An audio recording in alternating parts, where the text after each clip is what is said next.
नमस्कार दोस्तों, आज हम आपको कुछ ऐसे इम्पोर्टेंट क्वेश्चन जो है वो उपलब्ध करवा रहे हैं। कक्षा 8 की सामाजिक विज्ञान की जो पाठ्य पुस्तक है आरबीएसई बोर्ड की, उसका एक तरह से पूरा निचोड़, उसका जो सार है, इन प्रश्नों के माध्यम से आपके सामने रखेंगे।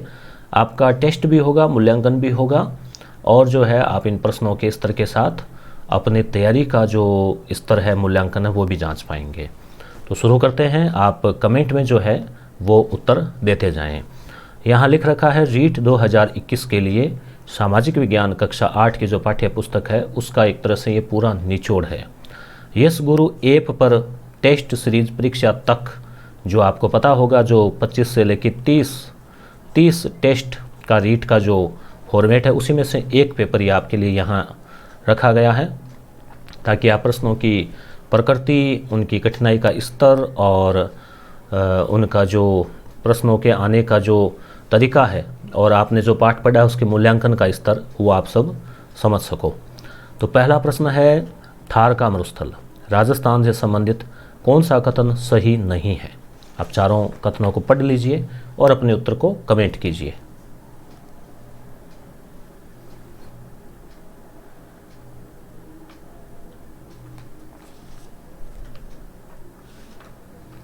तो दोस्तों, आपने इसका उत्तर दे दिया होगा। इसका उत्तर क्या होगा, हम चर्चा करते हैं। इसका उत्तर होगा मित्रों ये है राज्य के 10 जिलों के 61% भाग में फैला है।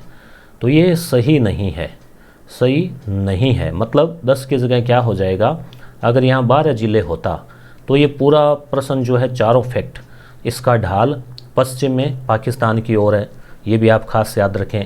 तभी आपने देखा होगा लूनी नदी उस तरफ जाती है। यहाँ के प्रमुख वृक्ष रोहिड़ा, खेजड़ी, पिल्लू जालोर का जो जालोर या जाल का जो वृक्ष है, उसके लगने वाला एक छोटा फल भी है और उसको पिल्लू भी बोल देते हैं उस वृक्ष को। इंदिरा गांधी नहर से सतलज नदी का पानी कुछ क्षेत्रों में पहुँचता है। इंदिरा गांधी नहर से सतलज नदी का पानी कुछ क्षेत्रों जैसे बाड़मेर, जैसलमेर तक पहुँचता है। तो यहाँ पे ये जो पहला है वो हो जाएगा। दूसरा है केर, आक, थोर, लाना, फोग, आरना आदि क्या है? तो दोस्तों, इसका उत्तर आपने क्या कमेंट किया होगा? अगर आपने सी कमेंट किया है तो आप एकदम सही है, झाड़ियाँ। केर आपको पता होगा, केर सांगरी का राजस्थान में जो प्रसिद्ध सब्जी मानी जाती है। आक एक प्रकार से आकड़ा, थोर जिसके कांटे से होते हैं, फोग के बारे में तो वो है ना, कहा भी था, बीकानेर के किस राजा ने कहा था, हमें तो अकबर तेवड़िया, तू यहाँ क्यों आई फोग, याद होगा आपको। अरावली पर्वत का विस्तार राजस्थान में किस दिशा में है? इंपॉर्टेंट क्वेश्चन, बताइए, देखें। तो इसके लिए मैं आपके मैप बना देता हूँ, फिर आपके समझ में आ जाएगा। इतने में ये उत्तर हमेशा ऊपर की ओर, ये दक्षिण इधर, पप्पू आप इधर याद रखें, इस तरह से पश्चिम और पूर्व है, और ये जो अरावली है वो है इस तरह से, ठीक है। तो यहाँ पे दप और ये उपू, ठीक है। तो यहाँ उत्तर हो जाएगा मित्रों दप उपू, दक्षिण पश्चिम से उत्तर पूर्व की ओर। राजस्थान के पूर्वी मैदान में बहने वाली नदी, अब ये है पूर्वी मैदान, इसमें बहने वाली नदी, बताइए, देखें क्या उत्तर होगा। तो उत्तर हो जाएगा उपयुक्त सभी। तो दोस्तों, इसमें 100 क्वेश्चन है। 100 क्वेश्चन में हम पूरा जो कक्षा 8 की पाठ के जो अति महत्वपूर्ण प्रश्न बन सकते हैं वो आपके सामने रखे गए, जो कि रीट परीक्षा की दृष्टि से काफ़ी इंपॉर्टेंट है। उत्खात भूमि का संबंध किस नदी से है? उत्खात भूमि का मतलब गहरे खड्डे, गार्ज। यहाँ तक कि भारत में सबसे ज़्यादा गार्ज बनाने वाली नदी यही है, जो इस प्रश्न का उत्तर है। तो हो जाएगा चंबल। 56 का मैदान राजस्थान के किस दिशा में है? तो 56 का मैदान और 56 की पहाड़ियाँ दो अलग अलग चीज़ें हैं, ध्यान रखना। 56 का मैदान जो है वो हो जाएगा दक्षिण, डूंगरपुर, प्रतापगढ़ और बांसवाड़ा, ध्यान रखें इसमें, प्रतापगढ़ और बांसवाड़ा 56 नदी नालों का जो मैदान है वो। जबकि अगर 56 की पहाड़ियों की बात करें तो 56 की पहाड़ियाँ जो है वो है बाड़मेर में। राजस्थान में कितने प्रकार की जलवायु परिस्थितियाँ पाई जाती है? इंपॉर्टेंट क्वेश्चन है। बताइए, देखें आप, कमेंट कीजिए। तो यहाँ उत्तर हो जाएगा 5। याद होगा आपको कोपेन का जलवायु वर्गीकरण। कौन सा सुमेलित नहीं है? जयपुर उप आर्द्र जलवायु। 4 ऑप्शन आपके यहाँ दिए गए हैं। उदयपुर आर्द्र जलवायु, झालावाड़ अति आर्द्र, जैसलमेर उप आर्द्र। तो यहाँ अगर आपने ढंग से गौर किया है तो आराम से आप पहचान सकते हैं क्या उत्तर होगा इसका। चौथा, जैसलमेर उप आर्द्र जलवायु। क्योंकि जैसलमेर में उप आर्द्र नहीं है, वहाँ तो शुष्क है। राजस्थान की औसत वार्षिक वर्षा लगभग कितनी है? कमेंट कीजिए। तो उत्तर हो जाएगा 57.5। कौन सा जी, इसमें क्या है, थोड़ी साथ में व्याख्या भी है, तो जहाँ जहाँ कहीं ज़रूरत पड़ेगी तो इसमें आप देख सकते हैं कौन सा सुमेलित नहीं है। और दोस्तों, जैसा कि मैं पहले चर्चा कर चुका हूँ, SP शिवराण सर के द्वारा तैयार ये जो टेस्ट सीरीज़ है, ये टेस्ट सीरीज़ आपको यस गुरु ऐप पर मिलेगी, जहां आपको 30 पेपर के साथ करीब 3000 इसी प्रकार के इम्पोर्टेंट क्वेश्चन आपको मिलेंगे। आगे और बताएंगे आपको कि किस तरह से आप उसे डाउनलोड करेंगे। कौन सा सुमेलित नहीं है? सर्वाधिक वर्षा वाला स्थान, सबसे आर्द्र जिला, सर्वाधिक वर्षा और 50 सेमी समवर्षा। बताइए, देखें। तो दोस्तों, यहाँ सर्वाधिक वर्षा वाला स्थान सिरोही नहीं है। आपको पता ही है सर्वाधिक वर्षा वाला जो स्थान है, स्थान की बात करें तो माउंट आबू है, जिले की बात करें तो झालावाड़ है, सबसे आर्द्र जिला झालावाड़, ये तो सही है। अपने को देखना था सुमेलित नहीं है, तो उत्तर हो जाएगा 1 नंबर। सर्वाधिक वर्षा बंगाल की खाड़ी के मानसून से, ठीक है, और 50 सेमी समवर्षा राजस्थान को 2 भागों में विभाजित करती है। कौन सा सत्य नहीं है? तो दोस्तों, जो सत्य है, सत्य नहीं है, असत्य नहीं है, इस प्रकार के में आप अंडरलाइन कर लिया करें। सत्य नहीं है मतलब जो जो सत्य है उनके टिक लगाते जाओ। शीतकालीन वर्षा, मावठ। गेहूं की फसल को मावठ से लाभ नहीं होता। राजस्थान को 4 भौतिक प्रदेशों में विभाजित किया गया है। गुरु शिखर की ऊंचाई 1722 मीटर है, जो कि सिरोही जिले में है। तो यहाँ बताइए क्या उत्तर होगा। तो यहाँ सत्य नहीं है मतलब ये जो है गेहूं की फसल, यानी कि एक रबी की फसल है जिसको कि मावठ से लाभ होता है। गोल्डन ड्रॉप है ये, पश्चिमी विक्षोभ से आने वाली वर्षा सर्दियों में। तो इसलिए 2 नंबर जो है सत्य नहीं है। बाकी ये भी सत्य है, ये भी सत्य है और ये भी सही है। बंगाल की खाड़ी के अपवाह तंत्र में कौन सी नदी शामिल नहीं है? विचार कीजिए, उत्तर दीजिए।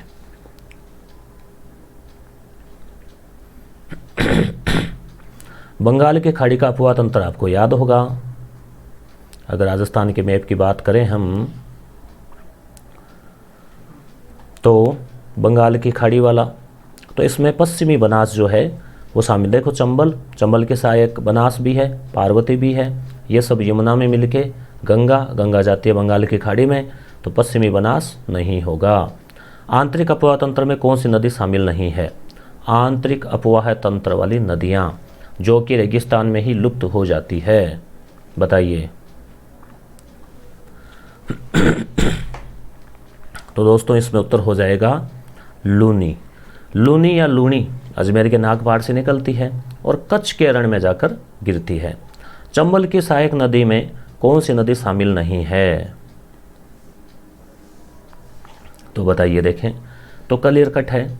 चंबल जो नदी है इस तरह से जाएगी, फिर उसमें बनास जो है वो आ जाती है। बनास के सहायक में मोरेल, कोठारी, बेड़च, खारी, मानसी, ठीक है, काली सिंध, पार्वती, परवन, ये सब चंबल के सहायक है। तो लूनी जो है वो इसमें नहीं है। पूर्णतः राजस्थान में बहने वाली सबसे लंबी नदी, पूर्णतः राजस्थान में बहने वाली, तो ये तो एक काफ़ी स्टैंडर्ड और लोकप्रिय क्वेश्चन है, अक्सर पूछा जाता है। बताइए।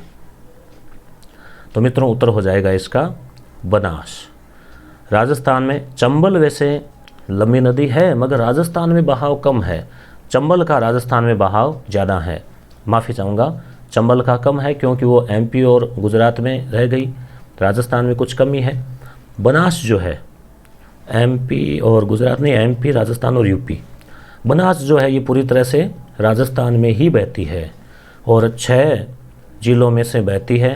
चंबल भी 6 जिलों में से बहती है, लूणी भी 6 जिलों में से।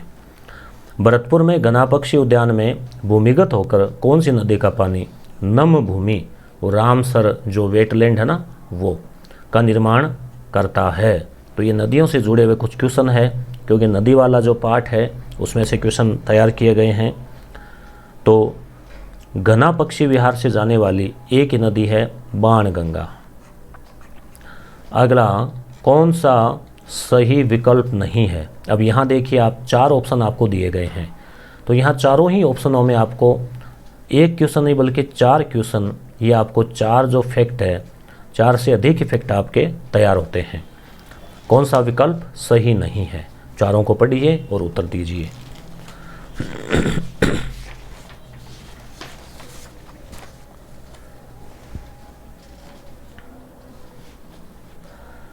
तो यहाँ अब हम चर्चा करते हैं। चंबल नदी का उद्गम मध्य प्रदेश में विंध्याचल पर्वत के जनापाव पहाड़ी से होता है, फिर राजस्थान में 84गढ़ से प्रवेश करते हुए 6 जिलों कोटा बूंदी की सीमा बनाते हुए, राजस्थान और एमपी की सीमा बनाते हुए यूपी में यमुना में मिल जाती है।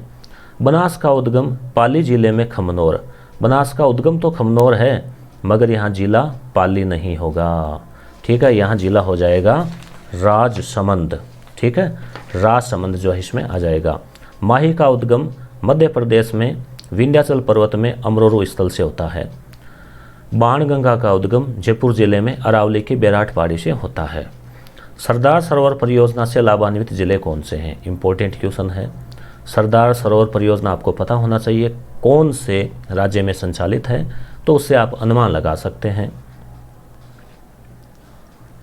तो मित्रों यहाँ उत्तर हो जाएगा आपके बाड़मेर और जालोर। सरदार सरोवर परियोजना नर्मदा नदी के ऊपर है, जो कि गुजरात में है। और आपको याद होगा एक प्रश्न वो भी पूछा गया है कई बार कि मेधा पाटेकर जो है, मेधा पाटेकर, आमिर खान, उन्होंने किस परियोजना का जो है विरोध किया था? तो सरदार सरोवर का। तो इससे विरोध उन्होंने इसलिए किया था कि आसपास की जो कच्ची बस्तियां हैं, गांव है, उन लोगों के पुनर्वास की या तो ढंग से उनका समाधान हो, नहीं तो परियोजना जो है वो नहीं बने। तो बाड़मेर और जालोर में जो है नहर बनकर पानी आ चुका है।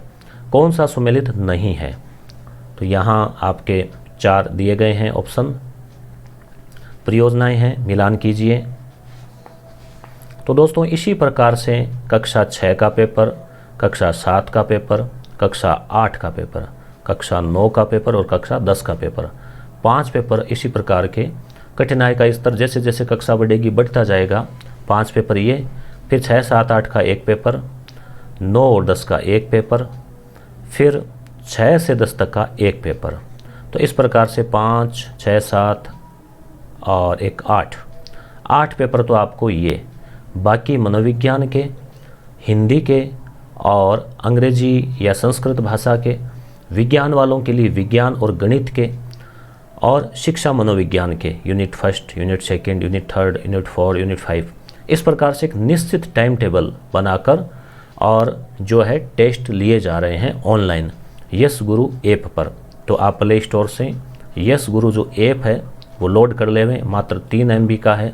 वहाँ पर आपको टेस्ट सीरीज में ये पेपर आपको मिलेंगे, जहाँ सहयोग राशि हमने 199 रखी है, जो कि एक तरह से जो पेपर बनाने के प्रति आप देखेंगे कि आपको अगर उत्तर करने में काफ़ी सोचना पड़ रहा है तो पेपर बनाने के लिए भी बहुत सोचना पड़ा होगा। तो डूंगरपुर, उदयपुर, पाली और बांसवाड़ा, तो इसका आंसर हो जाएगा डी। जाखम परियोजना जो है वो बांसवाड़ा में नहीं है। आपको याद होगा माही सोम जाखम के बारे में। तो ये जो जाखम है ये है प्रतापगढ़, और छोटी सादड़ी से ये शायद नदी निकलती है, जाखम नदी।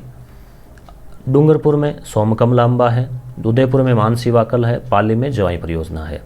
गंग नहर का निर्माण बीकानेर के शासक महाराजा गंगा सिंह जी द्वारा कब किया गया था? बताइए। तो काफ़ी सिंपल क्वेश्चन है ये तो 1927, क्योंकि कुछ प्रश्न फैक्ट वाले सरल भी ज़रूरी है ताकि विद्यार्थियों का मनोबल पूरी तरह से डाउन नहीं हो। दूसरी बात कि किताब कक्षा 8 की है तो लेवल भी कक्षा 8 के विद्यार्थियों का है, मगर कंपटीशन के हिसाब से फैक्ट इसमें ऐसे ऐसे हैं कि इसका लेवल आपको कई बार ग्रेजुएशन स्तर का भी लगेगा। किताब का मरुगंगा किसे कहा जाता है? मरुगंगा यानी मरुस्थल की गंगा, तो इंदिरा गांधी नहर को। बिसलपुर परियोजना किस जिले और नदी पर है? बिसलपुर बताइए, कमेंट कीजिए। तो बिसलपुर जो परियोजना है वो टोंक जिले में है, बनास नदी पर बनी हुई है। इससे टोंक और जयपुर को जल की पीने के पानी की सप्लाई होती है। चंबल परियोजना हेतु बने बांधों में से किस बांध का निर्माण राजस्थान में नहीं हुआ? तो चंबल परियोजना पर 4 बांध बने हुए हैं, आपको पता ही है, जिसमें से गांधी सागर जो है वो राजस्थान में नहीं है, बाकी जवाहर सागर कोटा में है, कोटा बैराज कोटा में है, राणा प्रताप सागर चित्तौड़गढ़ में है। माही बजाज सागर परियोजना किस जिले में स्थित है? तो बताइए, कमेंट कीजिए। माही बजाज सागर पर्यटन की दृष्टि से भी इम्पोर्टेंट है और माही नदी के ऊपर बनाई हुई परियोजना है। बांसवाड़ा जो है उसमें स्थित है और इसमें राजस्थान के साथ साथ जो गुजरात है उन दोनों की संयुक्त परियोजना है। जयसमंद झील का निर्माण मेवाड़ के महाराजा जय सिंह के द्वारा किस नदी पर करवाया गया? यह विश्व की मीठे पानी की सबसे बड़ी मानव निर्मित झील है, यानी कि कृत्रिम झील मानी जाती है। बताइए, तो आप याद कीजिए। तो इसमें उत्तर हो जाएगा गोमती नदी। राजसमंद झील का भी अगर आप पूछा जाए आपसे तो वहां भी गोमती नदी ही उत्तर होगा। दक्षिणी राजस्थान में स्थानांतरित कृषि को क्या कहा जाता है? तो यहाँ झूम, वालरा, पिग्गू या उपयुक्त सभी, क्या उत्तर होगा बताइए। स्थानांतरित कृषि को क्या कहा जाता है? तो दोस्तों उत्तर हो जाएगा इसका वालरा। हालांकि झूम भी कहते हैं, मगर इसमें आपको 2 चीज़ और ध्यान रखनी है। एक तो दजिया और एक चीमाता, 2 प्रकार इसमें होते हैं। एक तो होता है दजिया और एक होता है चीमाता। झूमिंग खेती में, झूमिंग खेती आपको पता ही होगा, आदिवासी लोग हरे भरे जंगलों को जहाँ कृषि करनी है उनको काट के और जला देते हैं। फिर जो पेड़ पौधे थोड़ा सूखने देते हैं, फिर उनको जला देते हैं। तो जलने के बाद उनकी जो राख वाख हो जाती है, वहीं पर वो ज़मीन को समतल करके उस राख में ही वो बीज बो देते हैं। तो इससे क्या है, वनों को नुकसान होता है। तो चीमाता जो है वो है पहाड़ी वालरा और ये है मैदानी वालरा। यानी अगर मैदान में वो करते हैं सीधी ज़मीन पर तो दजिया कहलाएगा, पहाड़ी इलाकों में अगर वैसी खेती करते हैं तो वो चीमाता कहलाता है। इसकी ट्रिक भी आप याद रख सकते हैं। माता नाम यहाँ पे आया है चीमाता। माता के मंदिर चाहे मनसा माता हो, सुंदा माता हो, पहाड़ियों पर बने होते हैं, तो आप इसे ट्रिक से याद रख सकते हैं। कौन सा सुमेलित नहीं है? इंपॉर्टेंट क्वेश्चन है। खरीफ, रबी, जायद, तिलहन। तो बताइए, देखिए कौन सा आपको सुमेलित नहीं लगा। तो यहाँ देखो आप ए और बी पे उलझे होंगे। जायद की फसल, तो इसमें चावल, रजगा, तो रिजगा तो वो घास होता है, मगर चावल कहाँ से आ जाएगा? तो चावल जो है वो कौन सी फसल है, कमेंट कीजिए। चावल खरीफ की फसल है। चावल, कपास, ये सब खरीफ की फसल है। बाजरा, मक्का, ज्वार, मूंगफली, उसके अलावा जैसे गंवार, तिल, मोठ, मूंग, उड़द, ये सब खरीफ की है। रबी की फसल में आपको अक्सर 2 या 1 गेहूँ जो ये मिलेंगे। जैसे आपसे पूछा जाए कि गन्ना अभी गर्मियों में आने लगा है, तो ये भी साल भर चलता है, मगर खरीफ की फसल मानी जाती है। जायद में क्या आ जाता है फिर, जैसे तरबूज, खरबूज, काकड़ी, टमाटर, खीरा, ये जो सब्जियां हैं ये आ जाती है। तिलहनी में जिनसे तेल निकाला जाता है, दलहनी जिससे दाल बनती है, और व्यावसायिक या व्यापारिक फसल जिसको बेचा जाता है, जैसे अक्सर बड़े पैमाने पर, जैसे तिलहन है, कपास है, गन्ना है, ये सब व्यावसायिक में आ जाती है। कौन सा धात्विक खनिज का प्रकार नहीं है? इंपॉर्टेंट क्वेश्चन है। धात्विक खनिज का प्रकार नहीं है, बताइए, कमेंट कीजिए। तो उत्तर हो जाएगा दोस्तों अब्रक। अब्रक जो है वो धात्विक खनिज नहीं है। अब्रक मैग्नीज है, सोना है, जस्ता है, लोहा, चांदी, ये सब धातुएं हैं। अब्रक धातु नहीं है। किस खनिज का उत्पादन केवल राजस्थान में होता है? तो दोस्तों उत्तर हो जाएगा 4, केवल राजस्थान में होता है। तो यहाँ पे जास्पर और वोलिस्टोनाइट। तो इसके एक ट्रिक भी है, जावा। जावा कंप्यूटर में एक सॉफ्टवेयर भी होता है जावा। तो जास्पर और वोलिस्टोनाइट या जाओ, राजस्थान जाओ। राजस्थान में लिग्नाइट किस्म का कोयला कहाँ पाया जाता है? लिग्नाइट बताइए, कमेंट कीजिए। तो यहाँ उत्तर हो जाएगा 4, 1 और 3, यानी बीकानेर के बरसिंगसर और पलाना में, जोधपुर के नहीं, जोधपुर में तो नहीं है कोयला, ठीक है। 3 बाड़मेर के जालिपा, कपूरडी और गिरल में। यहाँ आपको पता होगा जालिपा कपूरडी में बिजली भी बनती है इस कोयले से। इस कोयले को भूरा कोयला भी कहते हैं। कोयले के 4 प्रकार माने जाते हैं। उसके एक ट्रिक है, ए बी लिपि। ABCD क्या है? एक लिपि है। तो एंथ्रेसाइट, बिटुमिनस, लिग्नाइट और पीट, P फॉर पीट। तो ए वाला A1 है, यानी एंथ्रेसाइट नंबर 1 है। बी वाला 2 नंबर पे, लिग्नाइट थोड़ा ठीक ठाक और पीट सबसे घटिया। तो लिग्नाइट को भूरा कोयला भी कहते हैं।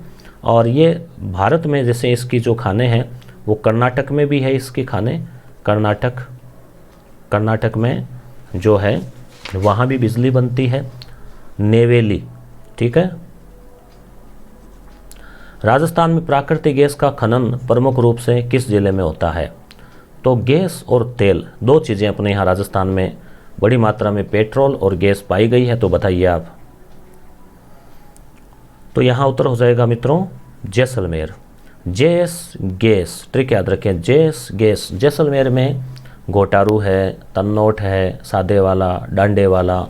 तो इसमें घोटारू, ये इस प्रकार के जो क्षेत्र है वो गैस के हैं। बीकानेर तो है नहीं, बाड़मेर में है तेल, ठीक है। जैसे मंगला, भाग्यम, कामेश्वरी, रागेश्वरी, ये जो क्षेत्र है गुडामलानी वाला, उस क्षेत्र में जो है तेल काफ़ी मात्रा में है। और आपको पता ही है रिफाइनरी जो है वो वहाँ लगाई जा रही है। राजस्थान के किस जिले में पवन ऊर्जा के विकास की प्रबल संभावना है? यानी हवा से बनने वाली ऊर्जा, पवन चक्की, पंखे वगैरह। तो वो बताइए आप, कमेंट कीजिए। तो दोस्तों यहाँ उत्तर हो जाएगा हवाएं कहाँ अच्छी चलती है? जैसलमेर में अच्छी चलती है, दौरे हैं खूब। प्रतापगढ़ भी ध्यान रखना, प्रतापगढ़ में भी जो है पवन ऊर्जा का पूरा जो है संभावनाएं हैं। सरस डेयरी किस प्रकार के उपक्रम का उदाहरण है? सरस दूध के क्षेत्र में काफ़ी बड़ा नाम है।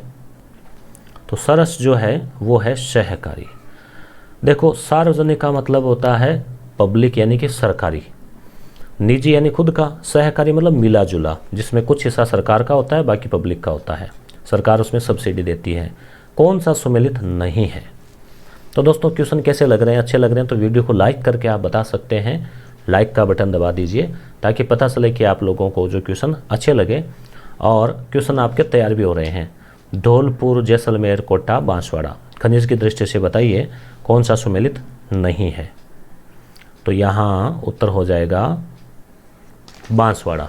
बांसवाड़ा जो है मित्रों वो ग्रेनाइट के लिए, तो आपको पता ही है कि ग्रेनाइट के लिए जो है वो जालोर है। और बांसवाड़ा में ध्यान रखना ग्रेफाइट है। ग्रेफाइट क्या होता है? पेंसिल की जो नोक होती है ना, नटराज वगैरह पेंसिल, कोई भी सी भी पेंसिल, उसे ग्रेफाइट। और ये विद्युत का सुचालक भी होता है। ग्रेनाइट जो है उसके लिए तो जालोर प्रसिद्ध है। कोटा स्टोन, जैसलमेर में पीला पत्थर, धौलपुर में लाल पत्थर, ठीक है। और इसके अलावा राजसमंद, संगमरमर, मकराना, सफ़ेद संगमरमर, इस तरह से भैंसलाना, काला संगमरमर, ऐसे। राजस्थान में वस्त्र निर्माण की पहली मिल 1889 में कहाँ स्थापित हुई? 1889 में ध्यान रखना जवाहरलाल नेहरू का जन्म वर्ष 1889 है। तो बताइए वस्त्र निर्माण की पहली मिल। तो उत्तर हो जाएगा ब्यावर।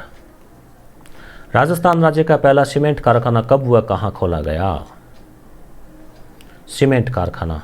तो दोस्तों ये तो बहुत ही लोकप्रिय प्रश्न है और मेरे ख्याल से आप इसका जो उत्तर है काफ़ी आसानी से आप कर देंगे। तो उत्तर हो जाएगा लाखेरी, बूंदी। कंपनी कौन सी थी? क्लिक निक्सन थी ना। राजस्थान की पहली शक्कर मिल यानी चीनी की 1932 को भोपाल सागर में स्थापित की गई, किस जिले में स्थित है? भोपाल सागर। और ये भी ध्यान रखना, ये निजी क्षेत्र यानी कि प्राइवेट क्षेत्र की मिल थी। गंगानगर वाली जो है वो है सार्वजनिक, और जो बूंदी वाली थी वो थी सहकारी, जो कि बंद हो गई। सहकारी मिलेजुला काम चलना काफ़ी मुश्किल होता है। सार्वजनिक सरकारी, इसकी ट्रिक है गंगा नदी में कोई भी जाके स्नान कर सकता है, तो सार्वजनिक पब्लिकली, तो ऐसे ट्रिक से याद रख सकते हैं। मेवाड़ वाले अपनी मर्जी के मालिक थे, तो निजी है, तो इस तरह से। तो यहाँ उत्तर हो जाएगा आपके चित्तौड़गढ़। सीमेंट के कच्चे माल की उपलब्धि के कारण राजस्थान का कौन सा जिला सीमेंट उत्पादन के लिए आदर्श जिला है? बताइए। सबसे ज़्यादा सीमेंट राजस्थान में वहीं होती है, तो चित्तौड़गढ़। राजस्थान के किन जिलों का घनत्व 500 से अधिक है? इंपॉर्टेंट क्वेश्चन है, पाठ से सीधा क्वेश्चन बनाया गया है। रीट एग्ज़ाम में भी, रीट हो या फिर और कोई एग्ज़ाम, जो बोर्ड की पुस्तकें हैं काफ़ी इंपॉर्टेंट मानी जाती है, तो रीट के लिए स्पेशली 2019-20 कहा गया है। और कक्षा 8 में से ये जो 100 क्वेश्चन हम करेंगे, तो ये मान लीजिए कि हम 100 के माध्यम से 200 से 300 क्वेश्चन हम कर लेंगे मिनिमम। तो यहाँ उत्तर हो जाएगा मित्रों जयपुर और भरतपुर, दोनों का जो घनत्व है वो 500 से अधिक है। निम्न में से किस दशक में राजस्थान में जनसंख्या वृद्धि दर सर्वाधिक रही है? इंपॉर्टेंट क्वेश्चन, बहुत इंपॉर्टेंट क्वेश्चन, कभी कभी परीक्षा में पूछा भी गया है ये कई बार। सर्वाधिक वृद्धि दर, तो उत्तर हो जाएगा 1971 से 81। ये इसमें जो है समय था 10 सालों का, यानी 1981 की जनगणना में पता चला कि ज़्यादा बढ़ी है। राजस्थान के कितने जिलों में 2001 से 11 के जनसंख्या वृद्धि दर भारत की वृद्धि दर से कम रही है? देखिए कितना शानदार और गहन प्रश्न है। भारत की वृद्धि दर रही 17.6, राजस्थान की जो वृद्धि दर थी वो ज़्यादा थी, 21 के लमसम। तो राजस्थान के कितने जिलों की जनसंख्या की वृद्धि दर भारत की वृद्धि दर से कम रही है? क्योंकि वो ज़िले खास ज़िले हैं। तो ये जो प्रश्न है वो मैप के आधार से तैयार किया गया है, डाटा दिए रहते हैं, आपको पता है पुस्तक में। तो बताइए क्या उत्तर होगा, देखते हैं। देखिए ये आपका सही जाता है या गलत जाता है, कमेंट कीजिए फटाक से। कमेंट नहीं करते हैं तो आप पन्ने पे लिख लीजिए, तो उत्तर हो जाएगा 8। 3 नंबर ऑप्शन है, 8 उत्तर है।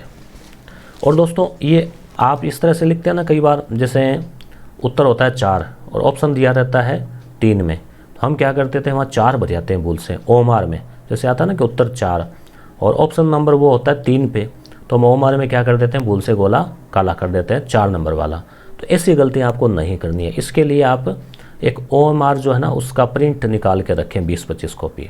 और हमारी जो टेस्ट सीरीज़ है उसमें 30 टेस्ट होंगे, 25 से 30।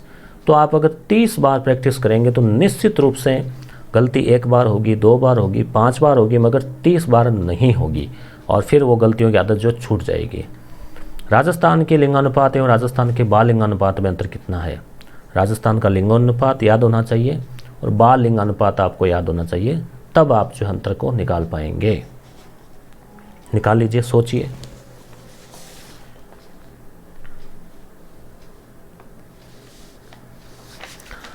तो आप लोगों ने निकाल लिया होगा अंतर, तो उत्तर हो जाएगा दोस्तों इसका 40। ठीक है। राजस्थान की एकमात्र जनजाति कौन सी है जिसे भारत सरकार ने आदिम जनजातीय समूह की सूची में रखा है? बताइए क्या उत्तर होगा। तो उत्तर हो जाएगा सहरिया। सहरिया ज़्यादा बारा में है, ग्रासिया ज़्यादा सिरोही में है, भील ज़्यादा उदयपुर में है, मीणा ज़्यादा जयपुर में है। राजस्थान पर्यटन विकास निगम आरटीडीसी की स्थापना कब की गई? पर्यटन विकास निगम की स्थापना, तो उत्तर हो जाएगा 79। राजस्थान का पर्यटन प्रतीक क्या है? ये इंपॉर्टेंट क्वेश्चन है दोस्तों। क्वेश्चन नंबर 46 बताइए क्या है? तो उत्तर हो जाएगा भारत का अतुल्य राज्य। पहले एक बार बीच में रखा था जाने क्या दिख जाए, अब है भारत का अतुल्य राज्य। कौन सा सुमेलित नहीं है? सोचिए। किलों का क्वेश्चन है। गढ़, तो सज्जनगढ़, तो ये जो है बांसवाड़ा नहीं है। ठीक है, सज्जनगढ़ ये उदयपुर में है। उदयपुर। कुंभलगढ़ राजसमंद में है, ठीक है। चूलिया मेनाल जलप्रपात चित्तौड़गढ़ में है, राजस्थान का सबसे ऊंचा जलप्रपात है। चंबल अभयारण्य कोटा में है। राजस्थान में पहली रेल बांदीकुई दौसा से आगरा फोर्ट के बीच कब चली, बताइए, कमेंट कीजिए। तो उत्तर हो जाएगा इसका 1874। भारत की पहली रेल 1853 में चली थी, राजस्थान में 1874। कौन सा सुमेलित नहीं है? नाथद्वारा, महावीर जी, दिलवाड़ा, एकलिंग जी, बताइए। तो उत्तर हो जाएगा दिलवाड़ा। दिलवाड़ा जो है वो पाली में नहीं है। पाली में एक तो जवाई बांध है, 1444 जो रणकपुर के जैन मंदिर है जिनमें 1444 खंबे हैं रणकपुर। दिलवाड़ा के जो जैन मंदिर है ये है सिरोही, या हम कह सकते हैं आबू, माउंट आबू में है। आप लोगों ने अगर देखा है तो कमेंट करके बताएं, बहुत शानदार है। आप देखोगे तो लगेगा कि वास्तव में इंसान आध्यात्मिकता की मदद से कितनी मेहनत कर सकता है और उतनी नक्काशी की गई है मार्बल पे कि आप देख आश्चर्यचकित रह जाएंगे। तो दिलवाड़ा जो है यहाँ पे हो जाएगा ये, और सिरोही। और एकलिंग जी जो है वो उदयपुर में है ही, मेवाड़ के जो राणा थे उनके इष्ट देव। देश में संविधान सभा का गठन किस सिफारिश पर किया गया था? अभी पॉलिटिकल वाले शीर्षक से लिए गए प्रश्न है, तो आप उत्तर दीजिए इसका। संविधान सभा का गठन, तो उत्तर हो जाएगा कैबिनेट मिशन। क्रिप्स मिशन 1942 में आया था, कैबिनेट मिशन 1946 में आया था। तो इसके आधार पर संविधान सभा का जो है वो गठन हुआ था। अब दोस्तों आपको थोड़ा सा प्रोसेस बता देते हैं कि अगर आप जो है यस गुरु एप्लीकेशन है उसको किस तरह से लोड कर रहे हैं, अगर करना चाहते हैं तो किस तरह से कर सकते हैं। तो देखिए, सबसे पहले आपको प्ले स्टोर खोलना है। इजीली आप जानती हैं सभी प्ले स्टोर। वहाँ पर आपको लिखना है यस गुरु, ये नाम लिखना है। ये लिखते आपको ऐसा लोगो वाला दिख जाएगा, और आप चाहें तो यहाँ 5 स्टार भी दे सकते हैं, अच्छा लगे तो। पहले आप ऐप देख लें, फिर आप इंस्टॉल करके ओपन कर लीजिए। ओपन करने के बाद में आपके सामने इसका इस तरह से पेज आ जाएगा। तो आप इसको पहले लॉगिन कर लीजिए। लॉगिन के लिए ये यहाँ आपको जो चिन्ह दिख रहा है, ये वाला जो चिन्ह आपको दिख रहा है, और मैं आपको दिखा दूँ, ये वाला जो ये वाला, फिर भी आपको कर यहाँ से देखो, ये यहाँ से आप लॉगिन कर सकते हैं, ईमेल या फेसबुक कोई भी ईमेल आप लगा के। फिर ये देखो रीट की टेस्ट सीरीज़ है, यहाँ कुछ सैम्पल पेपर भी है। रीट मैथ का कोर्स है, कॉलेज असिस्टेंट प्रोफेसर के लिए जो है टेस्ट सीरीज़ है। फिर आप जैसे रीट पे क्लिक करेंगे तो आपके सामने L2 सामाजिक के लिए, L2 विज्ञान के लिए और L1 के लिए 3 टेस्ट सीरीज़ मिलेगी। आप जैसे मान लीजिए उदाहरण के लिए हम सामाजिक को लेते हैं, यहाँ 199 लिखा रहेगा, लॉक का बटन रहेगा, उस पर आप क्लिक करेंगे। फिर नीचे अनलॉक के लिए आप गो टू कार्ट, और जैसे ही आपका जो है वो पेमेंट हो जाएगा तो फिर ये अनलॉक हो जाएगा, और ये इस तरह से आपको PDF सेक्शन में आपको ये PDF दिखाई देगी। आप व्यू ऑल पे क्लिक करेंगे तो इस तरह से आपको पूरे जो टेस्ट है जो अब तक हो चुके हैं वो भी उपलब्ध है। अभी 10 टेस्ट हुए हैं, बाकी अभी 20 टेस्ट, करीब 15 से 20 टेस्ट होने बाकी है। तो जैसे मान लीजिए ये टेस्ट 10 सोशल साइंस क्लास 9-10, ये उसका आंसर की। इसी तरह से आपको टेस्ट 9 उसकी आंसर की तो ये मिलेगी। और ये जो रेड कलर का बटन है यहाँ पे क्लिक करके आप इसको अपने मोबाइल में ओपन करके इसको देख सकते हैं, हल कर सकते हैं। साथ ही साथ आपको आंसर की के लिए क्या सिस्टम है कि पहले हम इस प्रकार से आंसर की दी थी शुरू में, इसमें आपको थोड़ी तकलीफ होती थी देखने में। तो हमने अब की बार आंसर की जो है इस प्रकार से दी है कि पेपर के अंदर ही हाईलाइट किया हुआ, डार्क किया हुआ, अगर आप उसका प्रिंट आउट भी निकालेंगे तो आपको जो है आराम से कोई दिक्कत नहीं आएगी। प्रिंट आउट का ऑप्शन हम आपको जल्द ही दे देंगे मार्च के लास्ट में। अभी फ़िलहाल आप इसको ऐप में देख सकते हैं। फिर साथ ही साथ इसमें अगर आप यहाँ पे देखेंगे कोर्स के थोड़ा सा नीचे वीडियो सेक्शन में, तो कक्षा 6 से 10 तक की राजस्थान अध्ययन की वीडियोज़, उनकी फर्स्ट ग्रेड के लिए एजुकेशनल मैनेजमेंट के वीडियोज़ और इनकी PDF साइंस वगैरह के कुछ क्वेश्चंस ये आपको मिलेंगे। साथ ही साथ आप चाहो तो यहाँ PDF सेक्शन में रीट के लिए शिक्षा मनोविज्ञान के जो नोट्स है 111 पेज के, जो कि मेरे क्लास नोट्स पढ़ाए हुए जो नोट्स है साइकोलॉजी के, वो भी आप यहाँ से ले सकते हैं। नीचे ये ऑप्शन है जहाँ से आप अपना कोर्स वगैरह जो है वो देख सकते हैं। तो दोस्तों बाकी 50 क्वेश्चन हम अगले वीडियो में देखेंगे। क्वेश्चन कैसे लगे बताइए। धन्यवाद।